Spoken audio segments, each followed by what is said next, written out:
Your wallet's taking a hit before you even sit down at the poker table. Poker pros love to boast about win rates, but nobody talks about the cost of just being in the game. So let's talk numbers. I'm about to show you how live poker costs me $14,000 in a typical year, and I'm not talking about long massages at the table or sipping overpriced whiskey.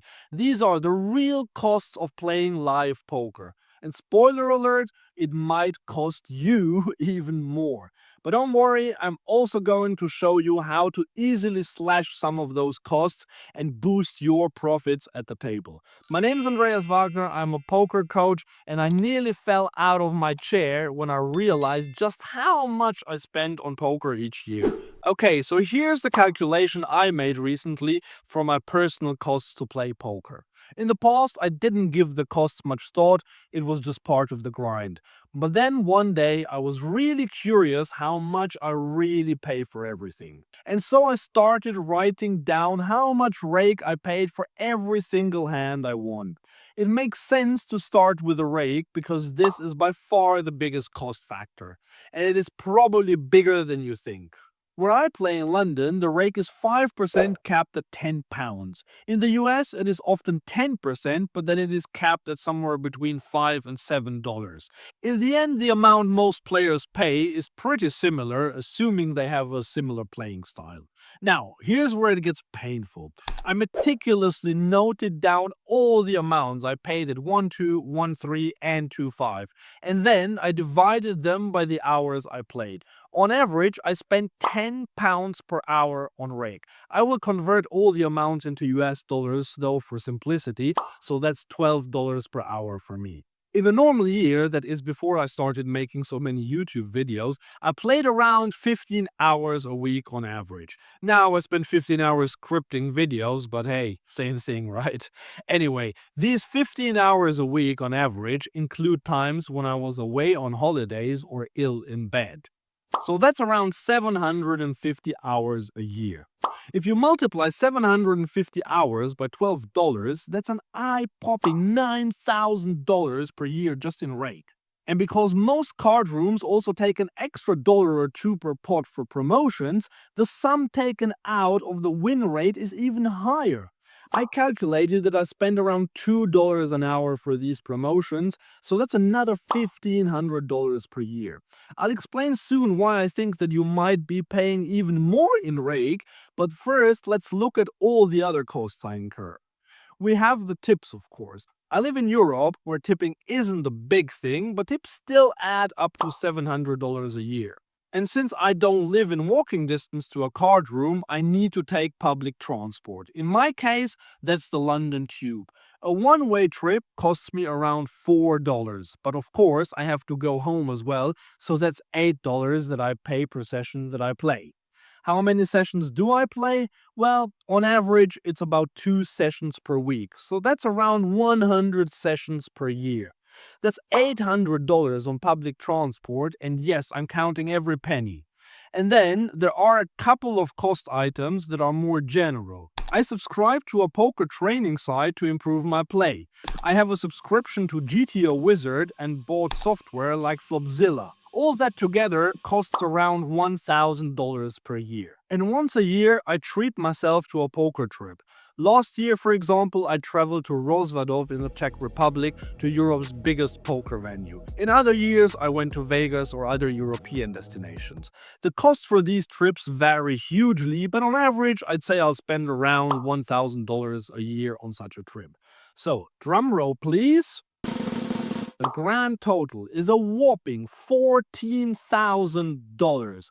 That's more than some people spend on their rent, or in poker terms, it's like losing with kings 70 times in a row. Ouch. Okay, so now let me explain why I think that your costs might even be higher. First of all, there is the rake.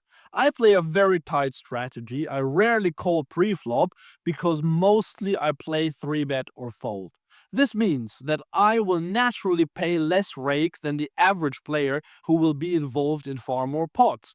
And not only will the average player pay more rake, but also more promotional rake, and they will have to tip more. Speaking of tips, if you're based in the US, you will probably not get away with tipping $1 per hour. My guess is that this sum will be more like $3 to $4 per hour. And then there's the transport. I only live around 2 to 3 miles away from 4 card rooms. If you live farther than that, chances are that you'll have to spend more to get there.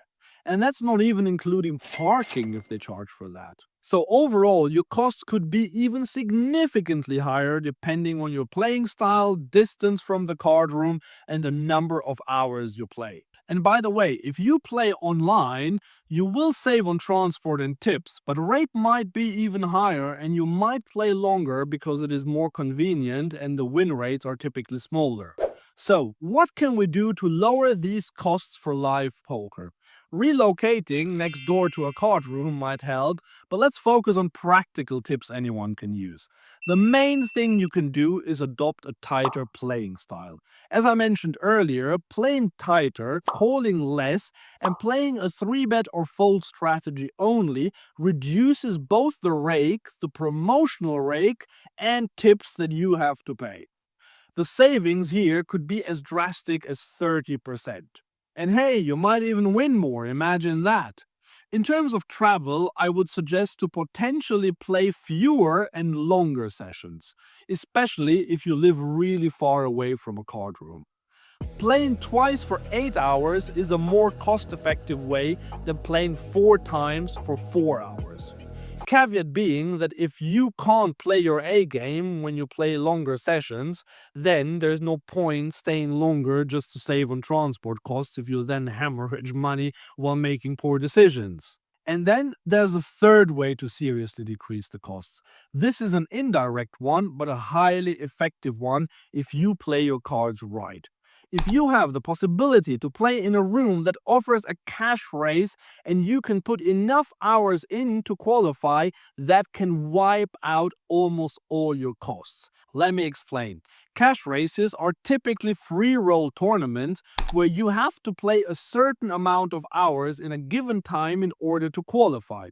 Those tournaments often offer serious prize money. At the Empire Casino in London, for example, you have to play for around 100 to 120 hours a month, and then you compete with 59 other players for a total prize pool of around $50,000. That means it's basically a buy-in of $800. This will offset almost the whole rake that you pay during the month.